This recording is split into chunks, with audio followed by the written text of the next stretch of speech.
Sometimes what your relationship really needs is a good laugh. I have a guilt-prone nature because I grew up, did I tell you, in an independent, fundamental, premillennial, Kingdom Version only Baptist church.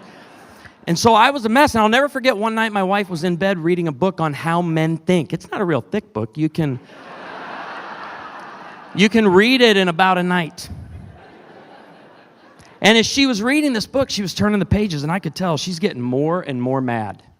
And I'm sitting there going, oh, and I told her, I don't know for how many years, the problem with our marriage is you read too much. You'd stop reading, we'd have a better marriage. But I'll never forget her putting the book down, and she says, I'm going to ask you a question, Ted, and I need a serious answer.